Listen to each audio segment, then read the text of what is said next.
Satu persembahan dari Budi Wijaya lewat sebuah acara tari remo dengan gaya Tata Busana Putri yang telah kami persembahkan untuk warga yang ada di kawasan Dusun Bergojong dan sekitarnya, dengan harapan semoga panjenengan senantiasa berbahagia bersama dengan Ludruk Budi Wijaya. Dan perlu kami sampaikan sebuah himbauan dari Sohibul Hajah bahwasanya di acara campur sari untuk semua penggemar campur sari tanpa terkecuali rekan-rekan dari Sabu, apabila panjenengan ingin request lagu atau gending dimohon cukup di bawah panggung saja. Dan kami ucapkan matur sembah nuwun. Yuk masih bersama dengan Budi Wijaya, Delewong Musik Campur Sari Anti Galau Sumangga.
Kirang kompak yang belakang. Sepina malih nggih. Assalamualaikum warahmatullahi wabarakatuh.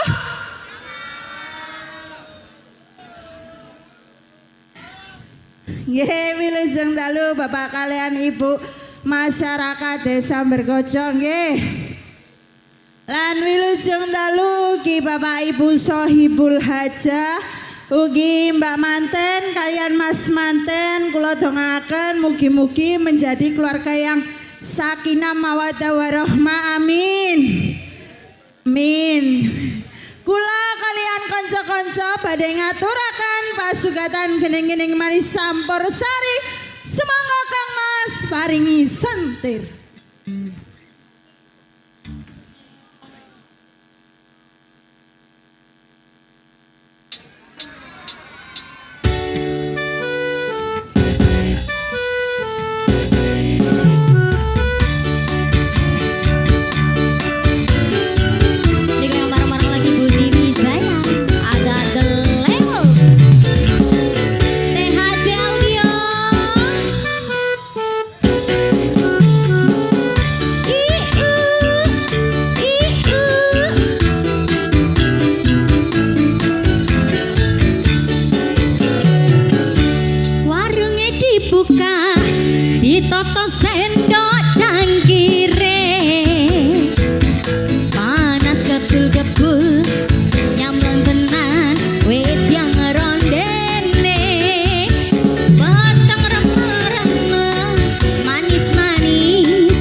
Nggih, wilujeng dalu Mas Sujono.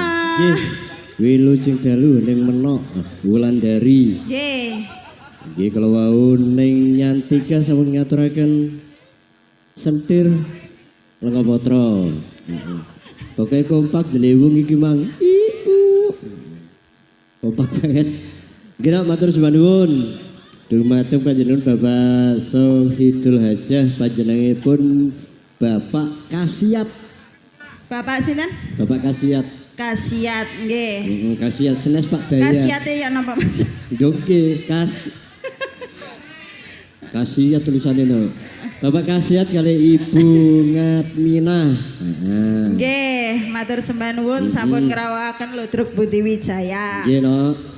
Nggih, niki atensine pun kuwatah banget. Nggih. Langsung kemawon.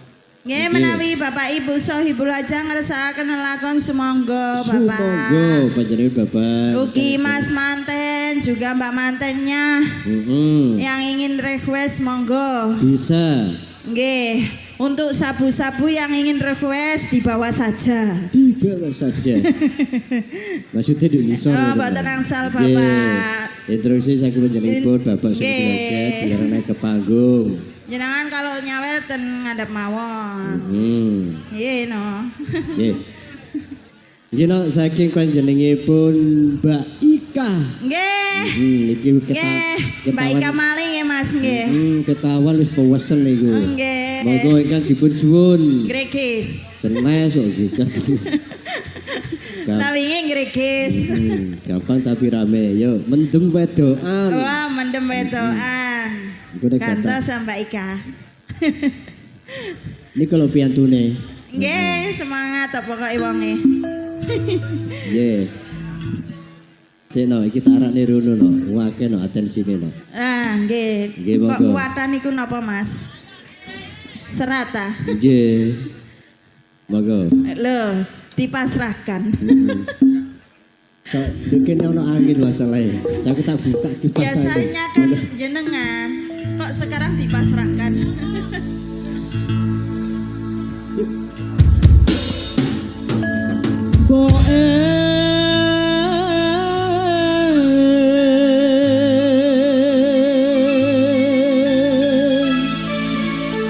Iki lho Mbak Ika. Iki ya Mbak Ika. Iki lek iki Mbak Ika Colo Mas. Mana iki lho tuan-tuan. Iki Ika Colo lek iki. Aku njaluk dikawinke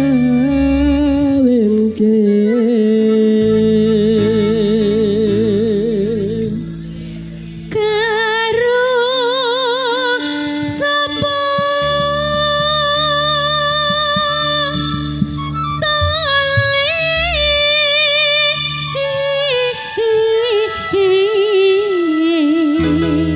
karo sapa le? Ibu karo sapa iki? Wis kawok.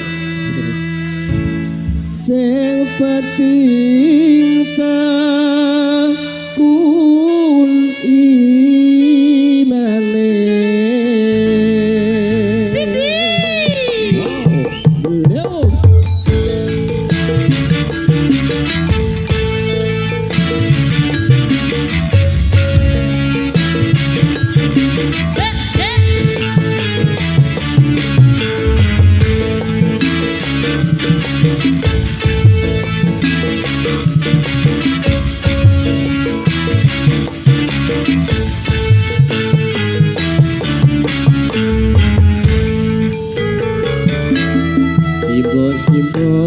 Simbo weter kuluwe ana ketan aku pundutno simbo aku wis gede ana prawan coba lamarno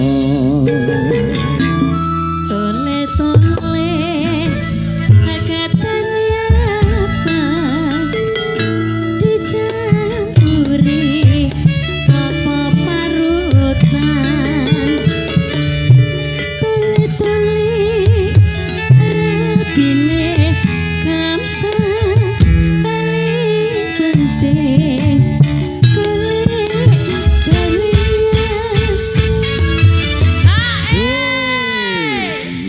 ketipungi pradal iku lho. Sik, tanteni. Sik, sabar dong. Sing penting golek gawean dhisik le ya. Golek gawean. Aja gopo rabi ya. Ora, Mbok. Ora wis, tenang wae. Apa iki kok laren? Ngapunten niki cimplunge pretel. Lah nggih ngencepno iku mang lho gopo ae. Lagi kena tak tabrak, gak iso jaipongan. Dipasno dhisik. Lek ngencepno iku dipasno, Mas. Dipasno. Aja angger mesle dincekno ae ya cepet lho. Waduh, gak wani aku. Napa sih? Kendange ku mang lho, Mas. Lah nggih. Yuk siap. Aduh simbo. Aku iki mbok wis mendeweto. Aduh simbo ra bisa turu. Awan pengen ketemu. Ora gampang wong bebojoan. Aku tuh bisa golek sandang pangan. Yen menuruti mandemu. Apa bojo kok pakani watu.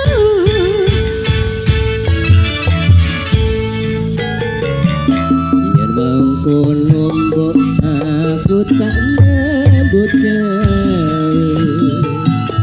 Golek duwe kanggo nikahan. Ya tole dongane mbok muga wae bisa kelaksana.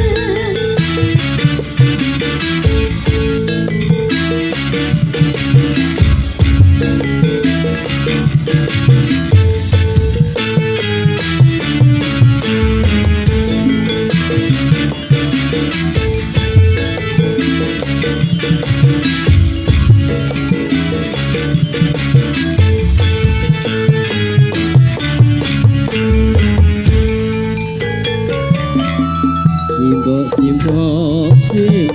weteng kuwe ana ketan mbok aku punjutno. Simbo aku wis gedhe ana prawan coba lamarno. Atole agatan apa dicampuri apa parutan. Tuli harapine gampang paling penting golek gawean. Aku simbok ketukangan. Aku iki mbok wes mendeweto. Aduh simbok ra bisa turu. Awan pengen ketemu. Ora gampang wong bebojoan. Kudu bisa golek sandang pangan.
matur suwun terima kasih mbak wedoan.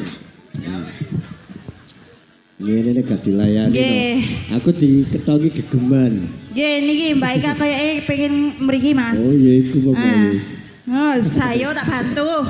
Wis ndang ayo. Enak tak bantu. Pokoknya tahun ini. Iya. Wis iki dinane sampean, Mbak. Heeh, pokoknya lagi telu kok. Mari iki bulan pinten? Bulan 9 nek gak salah. Nggih. Nggih. Oh, nggih. Nggih.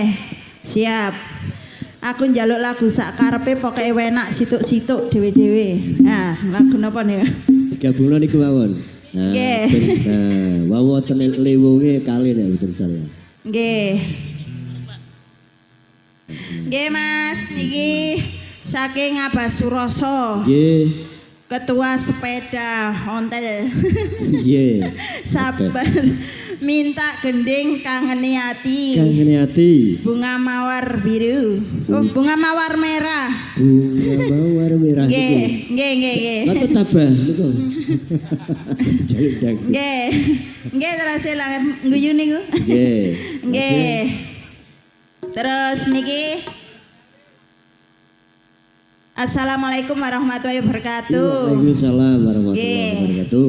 Saking kula Pak Kolo, Bang Malang, Mojo Anyar, Mojokerto. Nyuwun lelagon kasih tak sampai rungkat. Nggih. Terus niki penggemar sabu Segodo Bancang, lak ngono lagune diganti nyuwune Arjun.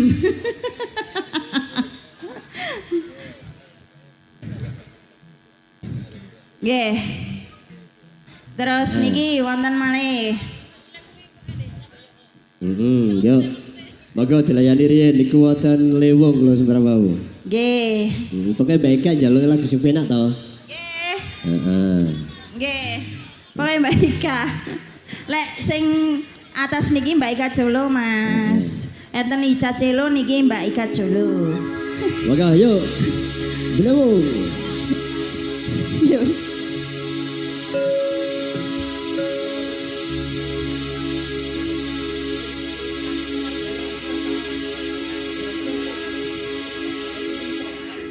Nggih.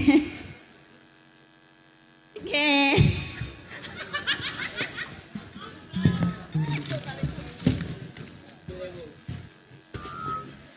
Pripun Mas?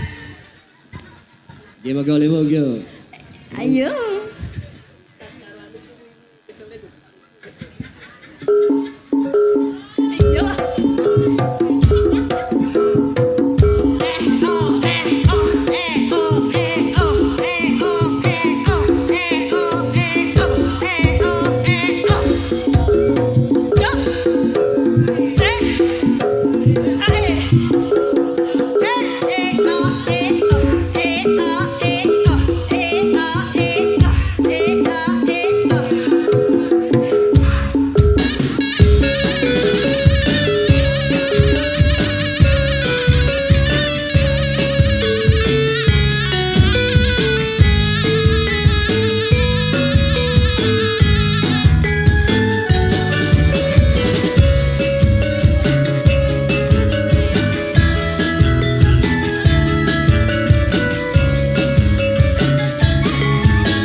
Nggih menaken pamundutan.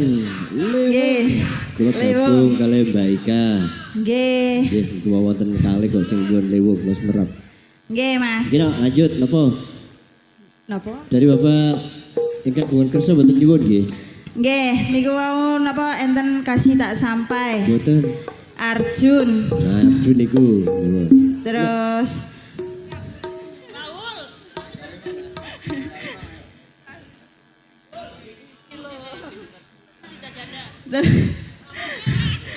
Kidung Wahyu Kala Sebo Banyu Langit Mawar Merah. Lah niku Banyu Langit mawon niku. Nggih. Jenenge Wahyu sampun kula layani. Ampun. Banyu Langit dereng. Wahyune sampun. Nggih Mbak Ika niku. Banyune sing dereng. Dereng Banyu Langit tok.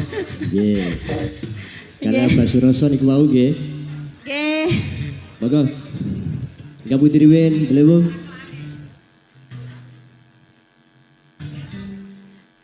Oke, niki wonten sambil delewung program dulu langsung bayang goprak yang diminta rondo gantungan. Monggo. Yuk. Yeay.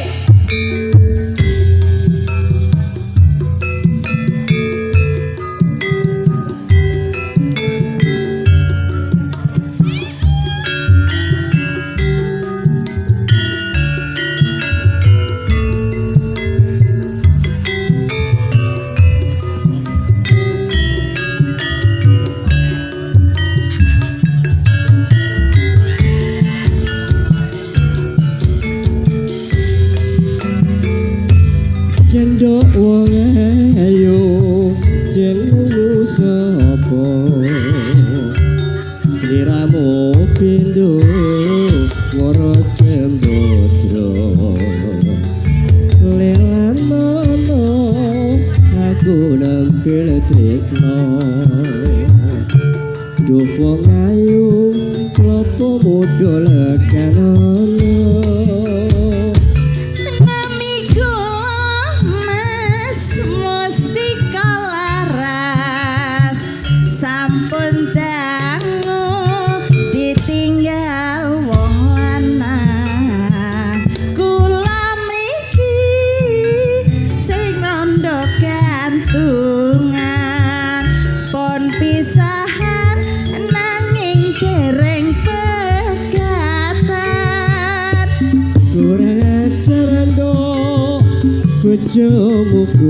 Kurang ajar temen no, Mas. Duwe bojo ora tau dipelajari najan kowe rondo gantungan aku sabar dari kowe pegatan Witing tresno Mas saka kulino saya suwe aku saya gelo aku ojo ditinggal lunga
Iki roda gantungan minangkane muda dari Bayang Goprak.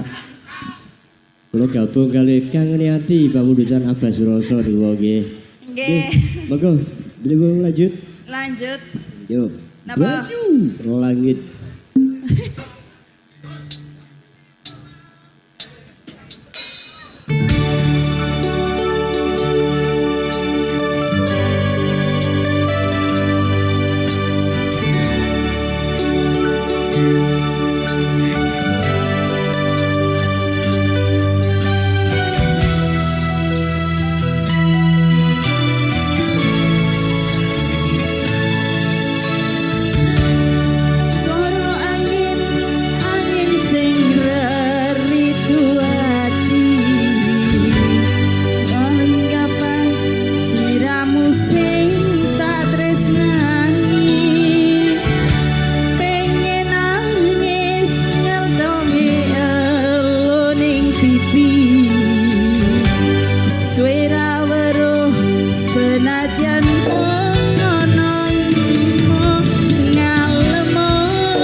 Sore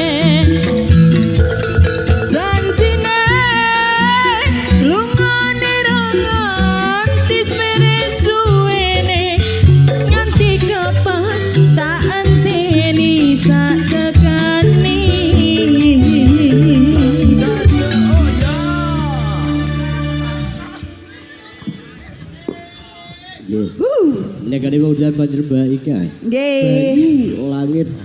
Nggih. Nggih, Mas. Nggih. Kasih wonten ngene ku. Napa Arjun? Arjun. Arjun mawar merah. Mawar merah Mbak. Apa Suroso? Kasih tak sampai. Oh. Kasih tak sampai niku tidak.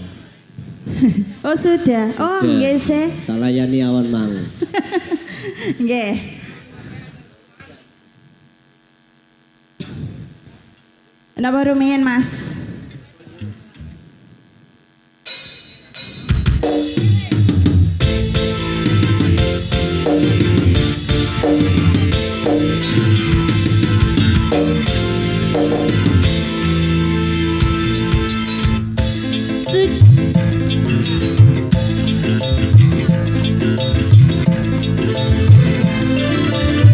Padaku di malam itu nadane ku teringat apa maksudmu sampai kini ku simpan bunga pemberian darimu bila ku lihat ku mengerti apa maksudmu la la la la la la la la oh la la la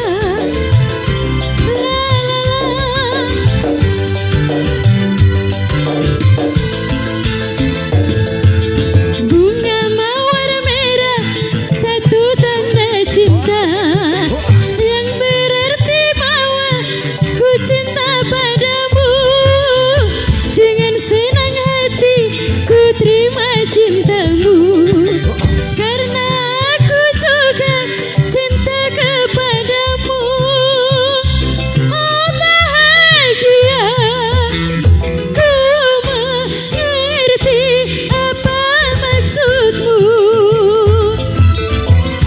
sampai kini ku simpan bunga pemberian darimu bila ku lihat ku terkenang sama dirimu la la la la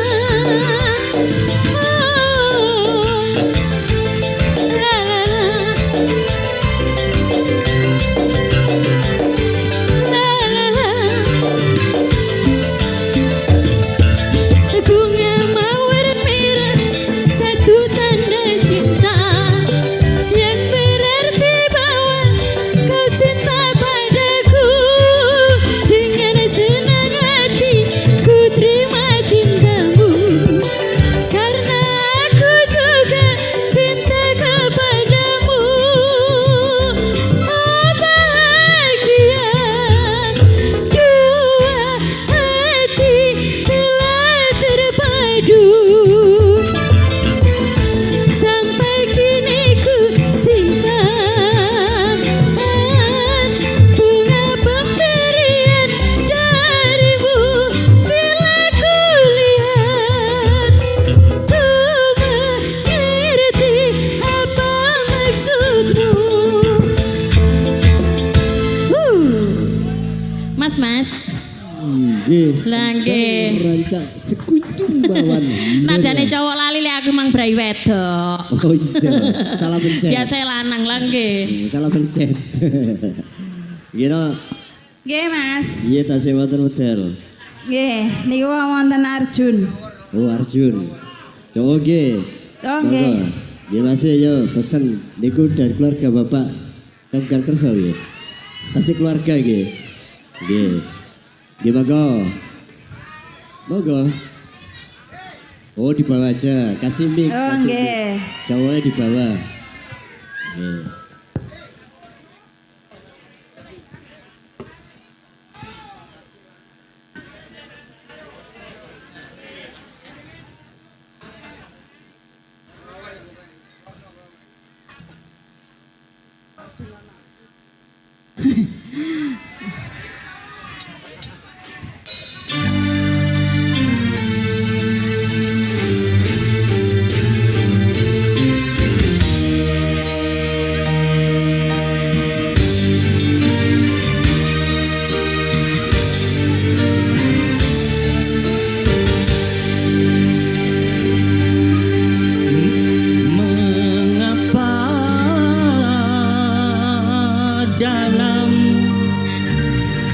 perjalanan cintaku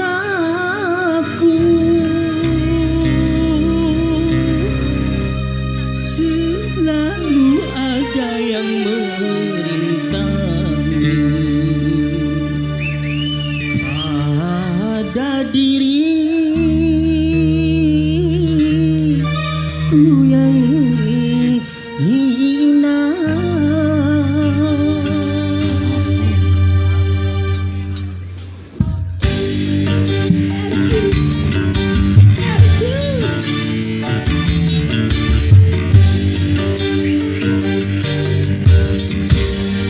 Takkan lagi ada satu runcingnya bambu menusuk hati karena aku tak terima engkau dihina.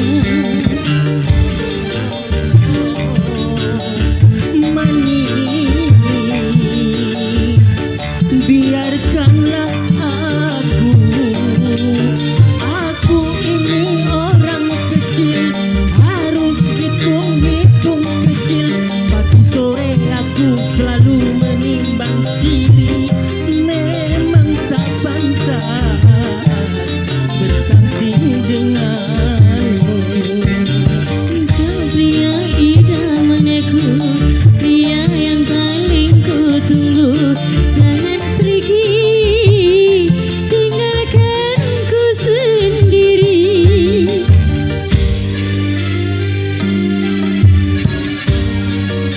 Ada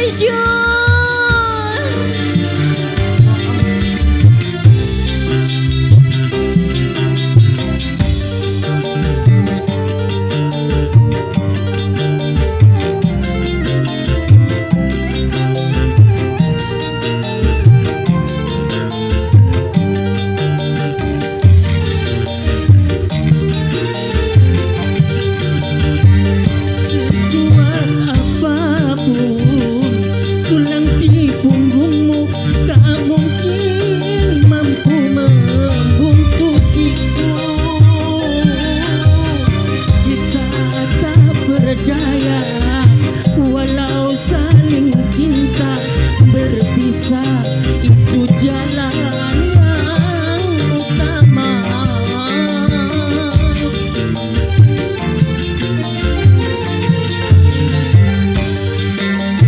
Rupa hitam ini, tongkat panjang ini menjadi teman sependeritaanku. Kerudungmu yang cantik bersulam permani tak mungkin bersatu dalam posterku. Hai lelaki pengembara, biarkan ku ikut serta. Di madu aku rela jadi istri kedua, asalkan aku kaya. Takkan lagi ada satu runcingnya bambu menusuk hati ini karena aku tak terima engkau dihina.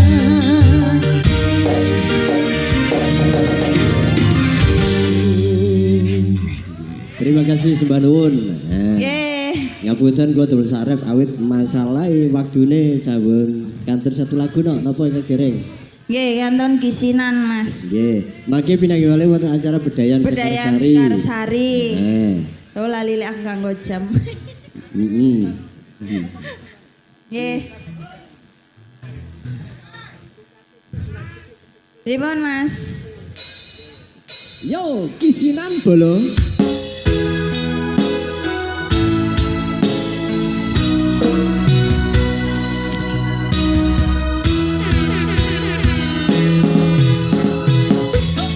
Tahun-tahunan aku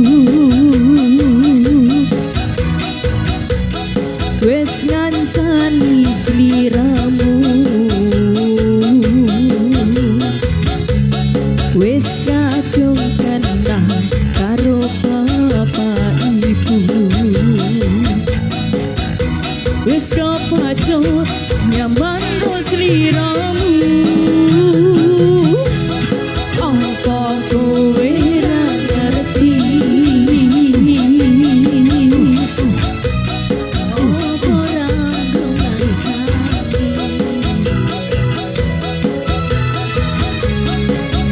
wis kedaden kaya saiki kudu piye aku bingung ngadepi Dewasa kondeli tenanan sayangku wis ora kurang-kurang justru jadi pelampiasan Dewasa abang gaki tetap pamer-pamerki Sepule aku menjadi maduti Sano.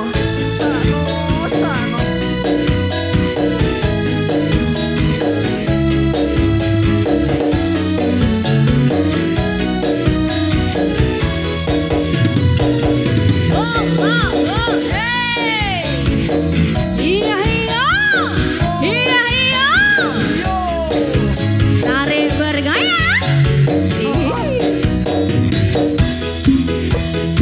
tahun-tahunan aku wis ngancani sliramu wis kadung kenal karo bapak ibu wis kepaco nyaman ro sliramu apa kowe ra ngerti apa ra ngrungasani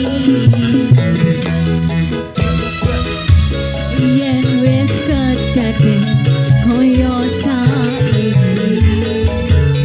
kudu piye aku bingung ngadepi Sikat. Dewasa kondeli tenanan sayangku wis ora kurang-kurang jebul mau dadi pelampiasan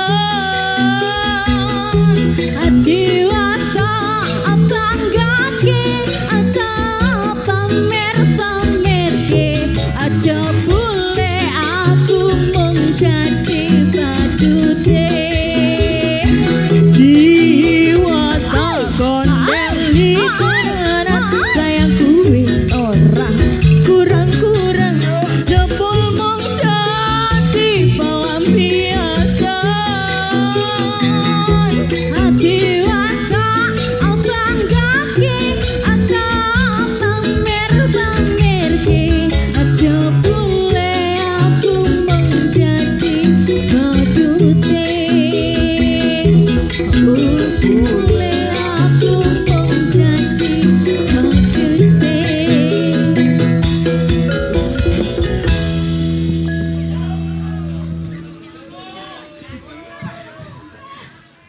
Ya Mas. Tembang pamungkas kisinan. Kisinan, nggih. Gino ngapunten Kang Kata, Nggih. durasi waktu kita bagi. Langsung kemawon nggih Mas. Monggo sajet.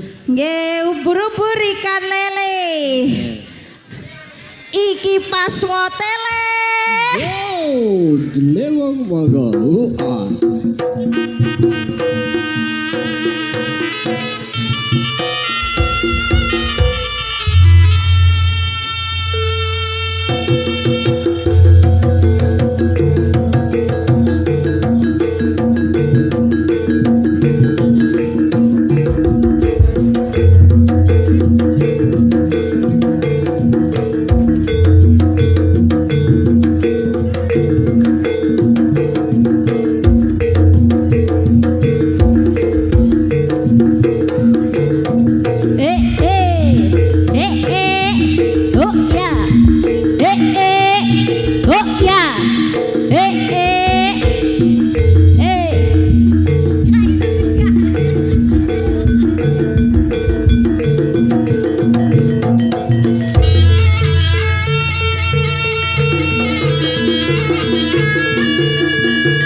cerita